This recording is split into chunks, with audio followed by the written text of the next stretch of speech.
الحمد لله نحمده ونستعينه ونستغفره ونعوذ بالله من شرور أنفسنا ومن سيئات أعمالنا من يهده الله فلا مضل له ومن يضلل فلا هادي له ونشهد أن سيدنا وحبيبنا ومولانا محمدا عبده ورسوله الذي أرسله بالحق بشيرا ونذيرا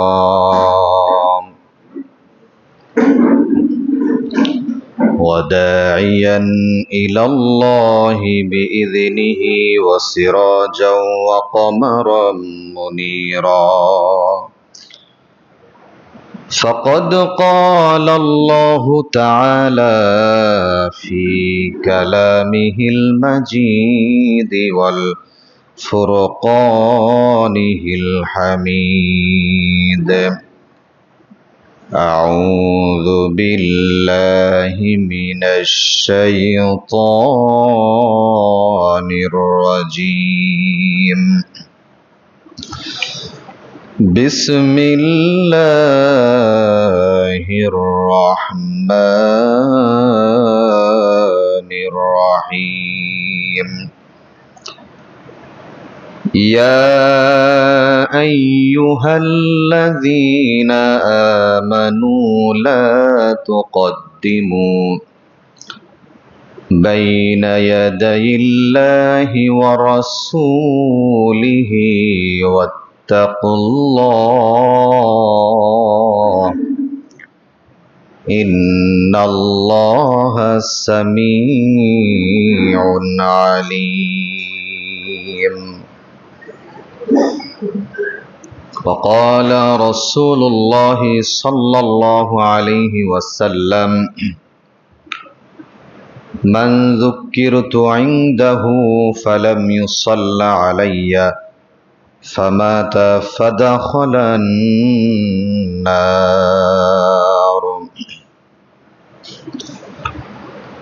صدق الله المولانا العلي العظيم وصدق رسوله النبي الكريم ونحن على ذلك لمن الشاهدين والشاكرين قالوا سبحانك لا علم لنا إلا ما علمتنا إنك أنت العليم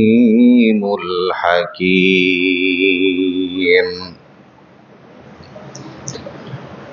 وقال تعالى في شان حبيبه ومحبوبه إن الله وملائكته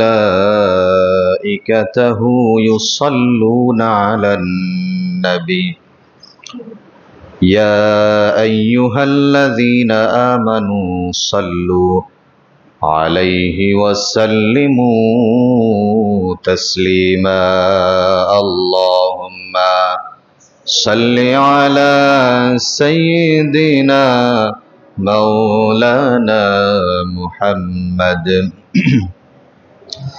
وعلى آل سيدنا شفيعنا محمد هو الحبيب الذي ترجى شفاعته لكل هول من الأهوال مقتحم اللهم صل على سيدنا مولانا محمد وعلى آل سيدنا شفيعنا محمد بلغ العلا بكماله كشف الدجى بجماله حسنت جميع خصاله صلوا عليه وآله আলহামদুলিল্লাহ। মুআজ্জাজ মুহতারাম মুসাল্লি নিজাম, মহান আল্লাহ সুবহানাহু ওয়া তাআলার দরবারে লাখ কোটি শুকরিয়া আদায় করি, যিনি আমাদেরকে অত্যন্ত ভালোবেসে মহব্বত করে পবিত্র সালাতুল জুমাতে জুমার সালাত আদায়ের উদ্দেশ্যে আল্লাহর ঘর মসজিদে সকলের আগে বাগে আসার বসার তৌফিক দান করলেন। এই জন্য সেই মহান মুনিবের দরবারে তার শিখানো ভাষায় কালিমাতুশ শুকরিয়া আদায় করি, সকলেই পড়ি আলহামদুলিল্লাহ। দুরূদ ও সালাম পেশ করি সর্বকালের সর্বযুগের সর্বশ্রেষ্ঠ মহামানব রাহমাতুল লিল আলামিন সাইয়্যিদুল মুরসালিন খাতামুন নবিয়্যিন মুহাম্মদ আরবি বিশ্বনবী জনাবে মুহাম্মদুর রাসূলুল্লাহ সাল্লাল্লাহু আলাইহি ওয়াসাল্লাম।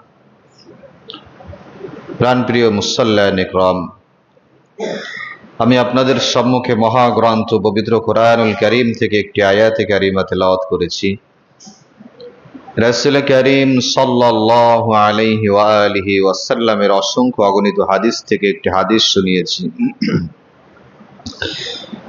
এই আয়াত এবং হাদিসের আলোকে আমলের নিয়াত ইখলাসের সাথে কিছু আলোচনা শোনার চেষ্টা করব। আল্লাহ সুবহানাহু ওয়া তাআলা আমাদের সকলকে ধৈর্য সহকারে শোনার, বোঝার এবং আমল করার তৌফিক দান করুক, পড়ি আমিন। প্রিয় মুসল্লিয়ান ইকরাম, আজকে পবিত্র জুমার দিন। জুমার দিনের সবচাইতে গুরুত্বপূর্ণ যে বিষয়টা আমাদেরকে স্মরণ রাখা উচিত, সেটা হলো প্রত্যেকটা মুসলমানের জুমার দিনের জামাতের সাথে ফজরের সালাতটা আদায় করা উচিত। জুমার সালাতে যেভাবে আমরা চলে আসি, এভাবে আমাদের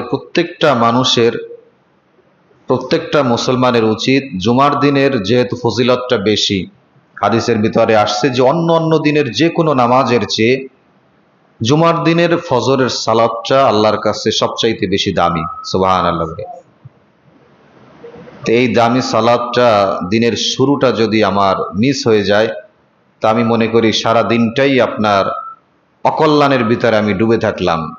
আর যদি দিনের শুরুটা ফজরের সালাত এবং জুমার দিনের গুরুত্ব বেশি, সালাতটা আমি জামাতের সাথে আদায় করতে পারি, আমি কল্যাণের ভিতরে থাকলাম। আল্লাহ তাআলা আমাদের সকলকে জুমার দিনের, বিশেষ করে ফজরের সালাতটা জামাতের সাথে আদায় করার মতো মন মানসিকতা জামাতের সাথে আদায় করার তৌফিক দান করুক, পড়ি আমিন। প্রিয় মুসল্লিয়ান ইকরাম, নবী করিম সাল্লাল্লাহু আলাইহি ওয়া আলিহি ওয়াসাল্লাম রবিউল আউয়াল মাসে এই ধরায় আগমন করেছিলেন। আজকের রবিউল আউয়াল মাসের সর্বশেষ জুমা। আজও নবীজি সাল্লাল্লাহু আলাইহি ওয়াসাল্লামের সম্মানের কিছু আলোচনা আমরা শুনব। আমরা অনেক আলোচনাই শুনি, রবিউল আউয়াল মাস আসলে নবীজির আলোচনা একটু বেশি হয়। তো আমরা চেষ্টা করব যথার্থ সম্মান দেওয়া এবং নবীজি সাল্লাল্লাহু আলাইহি ওয়াসাল্লামের জীবনী থেকে শিক্ষা নিয়ে নিজেদের জীবনে বাস্তবায়ন করা। আমাদের ভিতর অনেক মুসলমান আমরা আছি যারা শুধুমাত্র কোরআন মানতে চাই, হাদিস মানতে চাই না। এরকম আছে না কিছু? শুধু কোরআন মানবো বলে, হাদিসের ভিতরে গরমিল থাকতে পারে, সহি থাকতে পারে, জয়ীফ থাকতে পারে, তো এর ভিতরে যাওয়ার দরকার নাই, শুধুমাত্র কোরআন মানি। তো এরকম এক ধরনের মুসলমান আছে। নবীজি সাল্লাল্লাহু আলাইহি ওয়াসাল্লামের ব্যাপারে আল্লাহ তাআলা এমন এমন কথা বলেছেন, তো সেই ক্ষেত্রে যদি কোনো মুসলমান বলে যে আমি শুধু কোরআন মানি, হাদিস আমি মানি না, তাহলে সেই ব্যক্তি পরিপূর্ণ ইমানদার মুমিন হতে পারে নাই। কারণ নবীজি সাল্লাল্লাহু আলাইহি ওয়াসাল্লাম তিনি যা বলেছেন সব কিছু কার পক্ষ থেকে বলেছেন? আল্লাহ সুবহানাহু ওয়া তাআলার পক্ষ থেকে বলেছেন। তিনি নিজে থেকে কোনো কথা বানিয়ে, নিজে থেকে কোনো কথা মানুষদেরকে ভালো লাগলো বললাম, এরকম নয়। নবীজি সাল্লাল্লাহু আলাইহি ওয়াসাল্লামের গোটা জিন্দেগিতে তিনি যা কথা বলেছেন সব কথার ভিতরে আল্লাহ সুবহানাহু ওয়া তাআলার সম্মতি আছে। তার জবান থেকে যে কথাটাই বের হয় সেটাই আল্লাহর পক্ষ থেকে বের হয়। সুবহানাল্লাহ। এই কথাটাই পবিত্র কোরআনুল কারীমে আল্লাহ তাআলা বলেছেন, ওয়ামা ইয়ানতিকু আনিল হাওয়া ইন হুয়া ইল্লা ওয়াহয়ুন ইউহা। আল্লাহ সুবহানাহু ওয়া তাআলা বলেন, আমার নবী তিনি নিজে থেকে কোনো কথা বানিয়ে বলেন না, তিনি যেটা বলেন সেটা হলো ওহী। আমি যা বলতে বলি তাই কেবলমাত্র আমার নবী মানুষদেরকে বলেন। সুবহানাল্লাহ। নবীজি যা বলেন সব ওহী। ওই যে গত সপ্তাহে একটা হাদিস শোনাচ্ছিলাম যে নবীজির কাছে ওহী আসা বন্ধ হয়ে গেছে, নবীজির কথাও বন্ধ হয়ে গেছে। ওহী আসতেছে না, নবীজি নিজে থেকে উত্তর দেন নাই। 15 দিন পার হয়ে গেছে, এরপর ওহী আসছে, তারপরে উত্তর দিয়েছেন। তো নবীজি সাল্লাল্লাহু আলাইহি ওয়াসাল্লাম তিনি যা বলেন সব কিছু আল্লাহ সুবহানাহু ওয়া তাআলার পক্ষ থেকে বলেন। এরপরও কিছু মানুষ আছে, কিছু কাফের রয়েছে, তারা মুসলমানদেরকে বিভ্রান্ত করার চেষ্টা এটা অতীতেও করেছিল, ভবিষ্যতেও এরকম করতে পারে।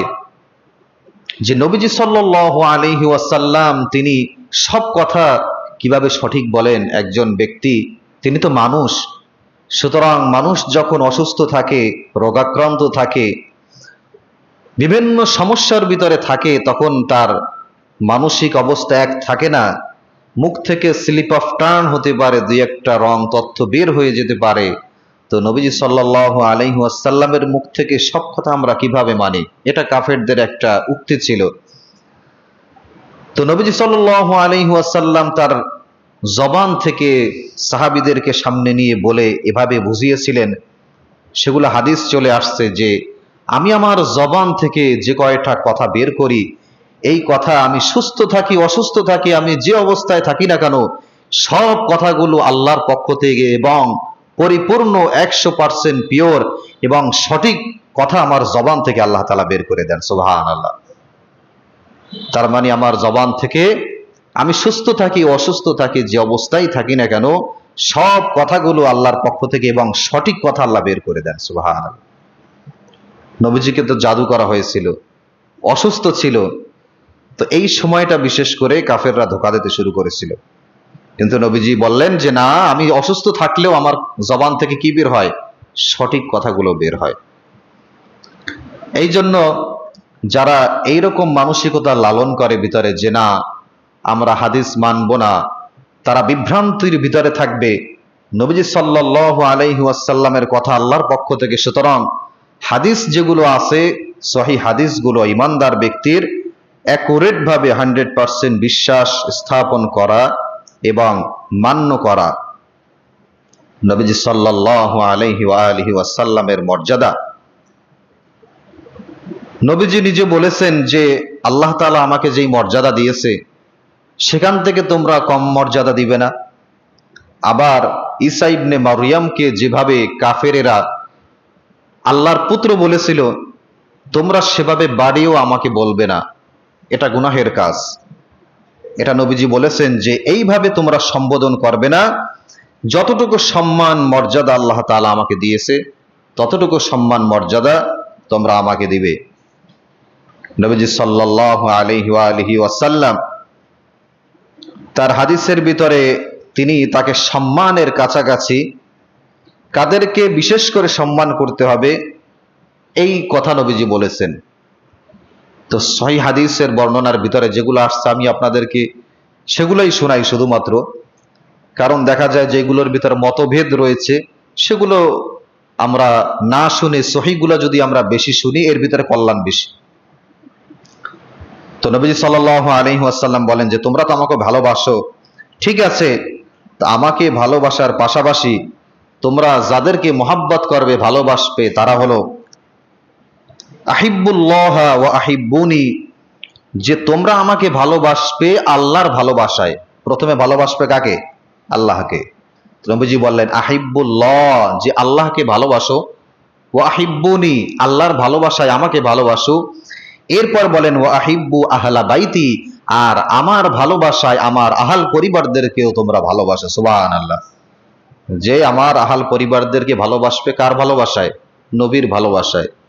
যেহেতু তোমরা আমাকে ভালোবাসো, আমার পরিবারকেও তোমরা ভালোবাসবে।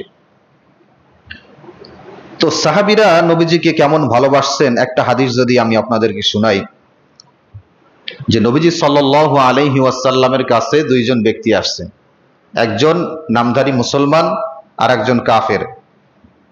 তো এসে বলল, ইয়া রাসূলুল্লাহ, যে আমাদের অভ্যন্তরীণ ক্রন্দল সমস্যা, এইটা আপনি সমাধান করে দেন, বিচার করে দেন তার মানে। তো নবীজি সাল্লাল্লাহু আলাইহি ওয়াসাল্লাম এই কাফের মুসলমান এই দুইজন ব্যক্তির বিচার করে দিলেন।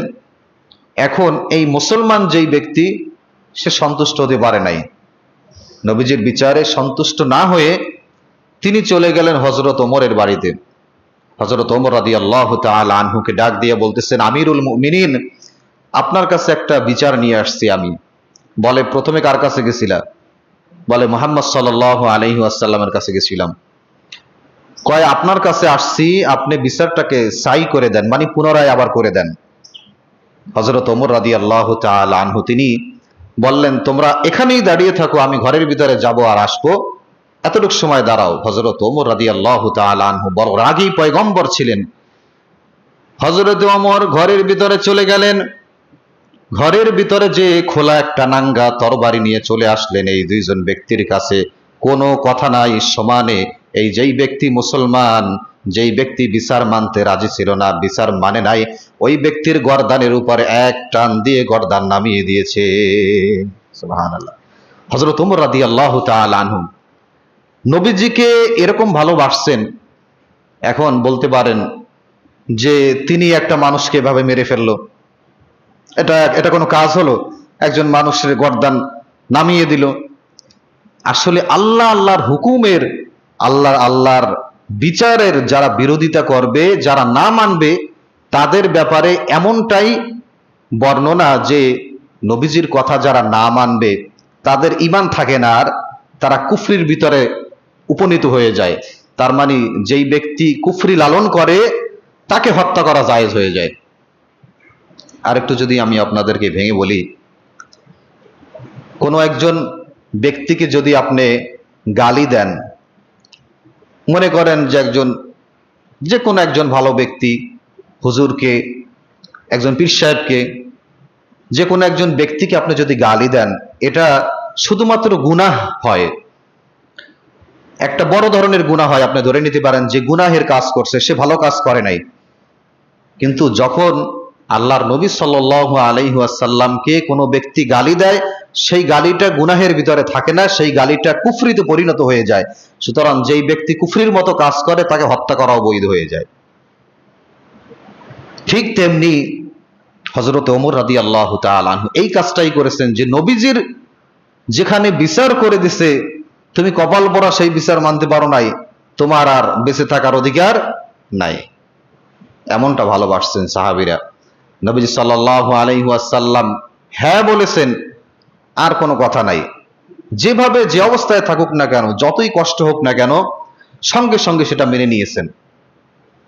এমনকি এক হাদিসের ভিতরে আসছে, জুমার দিন নবীজি সাল্লাল্লাহু আলাইহি ওয়াসাল্লাম মেম্বার থেকে ঘোষণা দিচ্ছেন যে ইজলিসু, তোমরা বসে পড়ো, যে দাঁড়িয়ে দাঁড়িয়ে এভাবে বিশৃঙ্খলা করো না, বসে পড়ো। তো একজন সাহাবী ছিল, সে মসজিদের যে বাউন্ডারি, সেই বাউন্ডারির বাহিরে ছিল। এই সাহাবী নবীজির এই আওয়াজটা শুনতে পেয়েছে যে বসে পড়ো। সে শোনা মাত্র কি করবে? মসজিদের ভিতরে এসে বসবে। ব্যাপারটা তো এরকম ছিল যে মসজিদের ভিতরে এসে সুন্দরভাবে সবাইকে একটু সরে টরে, যে সাইড দেন, আমি একটু বসি, আমরা যেটা করি, এরপরে এসে ভিতরে সুন্দর করে বসে পড়ব। এই সাহাবী এটা করে নাই। নবীজি যখন বলছে ইজলিসু, তোমরা বসে পড়ো, সে বাহির থেকে আওয়াজ পেয়েছে নবীজির ঘোষণা, সঙ্গে সঙ্গে বাহিরে যে অবস্থায় ছিল সেখানেই সে বসে পড়েছে। সুবহানাল্লাহ। নবী সাল্লাল্লাহু আলাইহি ওয়াসাল্লামের হুকুম এমনটা পালন করেছেন। অসংখ্য হাদিসের বর্ণনা আসছে যে নবীজি সাল্লাল্লাহু আলাইহি ওয়াসাল্লামের হুকুম পালন করতে একটা সেকেন্ড, ন্যানো সেকেন্ড পর্যন্ত দেরি করে নাই, বলার সঙ্গে সঙ্গে সেটা কার্যকর করেছে। সুবহানাল্লাহ। দ্বিতীয় যে কথা বলেছে যে নবী সাল্লাল্লাহু আলাইহি ওয়াসাল্লামের ভালোবাসার পাশাপাশি পরিবার এবং সাহাবীদেরকে ভালোবাসতে নবীজি বলেছেন, কারণ তাদের মর্যাদা আল্লাহর হাবিব সাল্লাল্লাহু আলাইহি ওয়াসাল্লাম কি বলেছেন দেখেন, আকরিমু আসহাবি সুম্মাল্লাযীনা ইয়ালুনাহুম সুম্মাল্লাযীনা ইয়ালুনাহুম।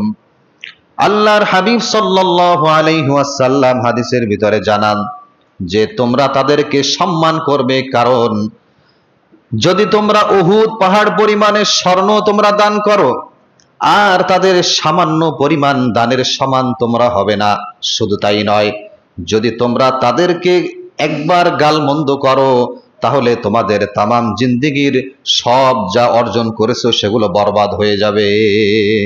সুতরাং অনেকে আছে না এরকম যে সাহাবীদেরকে গালি দেয়, অনেক মুসলমানের ভিতরে আছে ডিভাইডেড করে যে অমুক সাহাবী এই অন্যায় করেছে। আমি আমার জায়গা থেকে একজন সাহাবীর সমালোচনা কেন করব? আমি নগণ্য একজন বান্দা, শেষ জামানার উম্মাত, আল্লাহ আমাকে সম্মানিত করেছেন, শেষ জামানার উম্মাত বানিয়েছেন, এটাই আমার অনেক বড় পাওয়া। আমি কেন ডিভাইডেড করব যে অমুক সাহাবী এমুক, অমুক সাহাবী তমুক, যে তাকে সম্মান করব তাকে সম্মান করব না? এত বড় দুঃসাহস আমরা মুসলমানরা, আমরা নগণ্য বান্দা হয়ে দেখাতে যাব না। আল্লাহর সাহাবী, তাদের মর্যাদা অনেক বেশি, কে কেমন করেছেন তা আল্লাহ সুবহানাহু ওয়া তাআলাই ভালো জানেন। এটা আমার ভিতরে লালন করতে হবে, এটা বিশ্বাস স্থাপন করতে হবে যে সাহাবীর মর্যাদা আল্লাহ সুবহানাহু ওয়া তাআলা দিয়েছেন। স্বয়ং আল্লাহ তাআলা বলেছেন তাদের ব্যাপারে, রাদিয়াল্লাহু আনহুম ওয়া রাদু আন, যে আমি আমার সাহাবীদের প্রতি সন্তুষ্ট হয়ে গেছি, সাহাবীরাও আমাদের প্রতি সন্তুষ্ট হয়ে গেছে। সুবহানাল্লাহ। এমন কথা তো আমরা কখনো পাই নাই যে আল্লাহ তাআলা আমাদের উপরে সন্তুষ্ট হয়ে গেছেন। আল্লাহ আয়াত নাজিল করে সাহাবীদের ব্যাপারে এতটা কনফিডেন্টলি বলেছেন যে আমি সন্তুষ্ট তাদের ব্যাপারে, কারণ তারা নবীজিকে কাছ থেকে দেখেছেন, সরাসরি কথা শুনেছেন এবং সেইভাবেই তারা আমল করেছেন। আল্লাহ তাআলা এই কারণেই তাদের ব্যাপারে সন্তুষ্টির ঘোষণা দিয়েছেন। আমার ভাইয়েরা, কিন্তু আমরা কিন্তু কম সম্মানিত নই। আল্লাহ সুবহানাহু ওয়া তাআলা আমাদের শেষ জামানার উম্মাত বানিয়েছেন, আমাদের সম্মান মর্যাদাও অনেক বেশি, কিন্তু সাহাবীদের গালমন্দ করা যাবে না।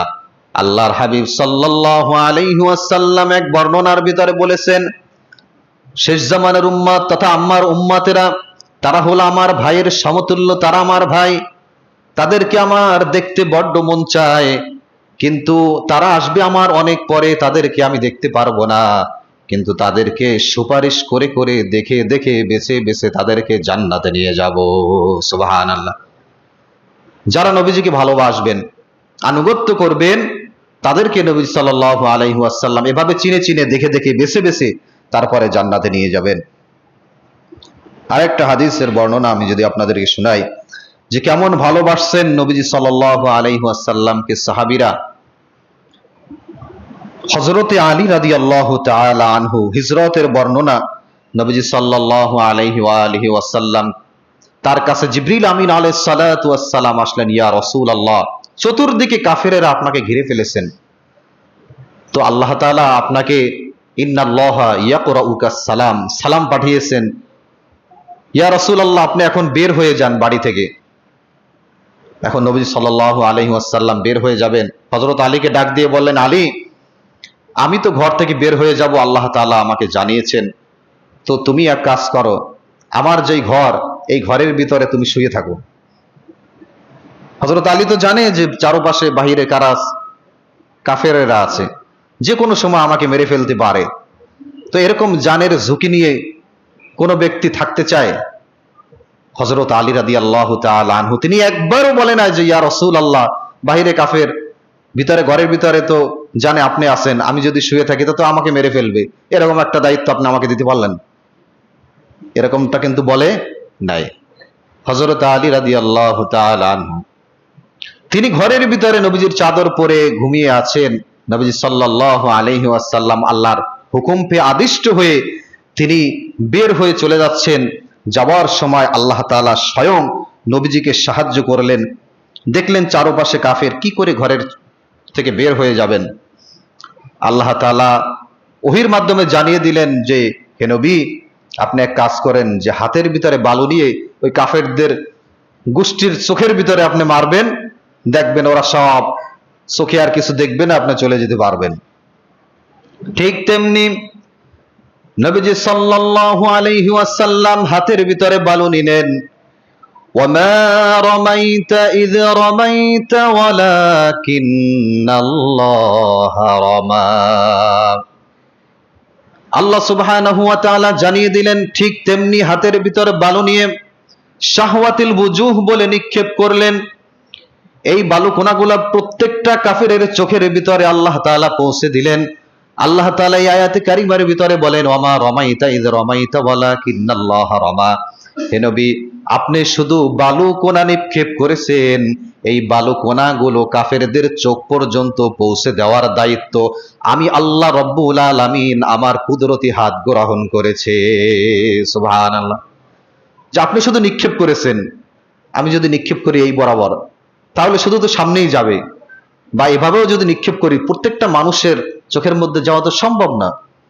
আল্লাহ সুবহানাহু ওয়া তাআলা বলছেন, নবী, যে আমি আমার কুদরত গ্রহণ করেছি আপনাকে সাহায্য করার, আপনি শুধু নিক্ষেপ করেছেন, আর প্রত্যেকটা কাফেরের চোখ পর্যন্ত পৌঁছে দেওয়ার দায়িত্ব আমার কুদরত গ্রহণ করেছে। সুবহানাল্লাহ।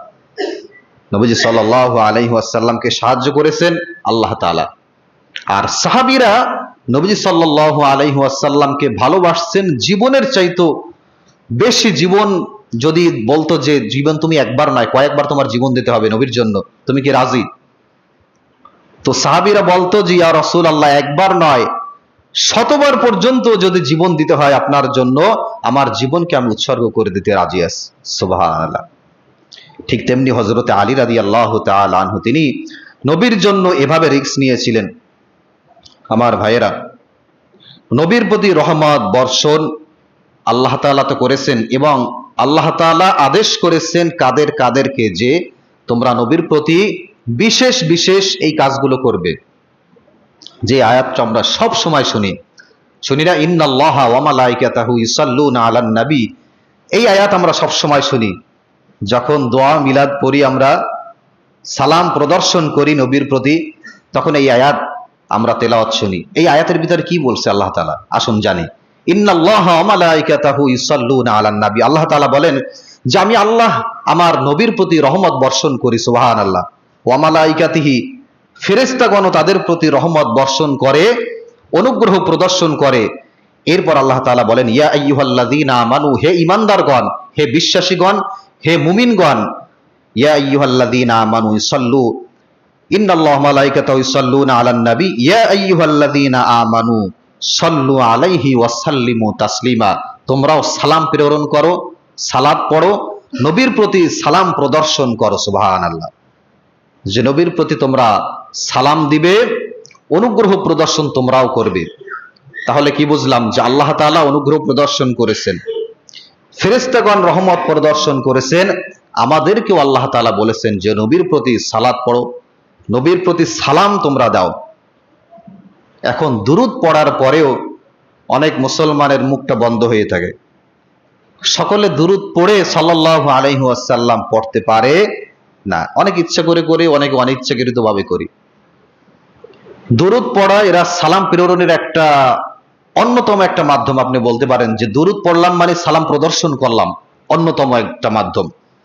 তো দুরূদ যখন আমরা শুনি, নবীর নাম শুনি, তখন দুরূদ পড়া এটা সাধারণ না, এটা ওয়াজিব হয়ে যায়।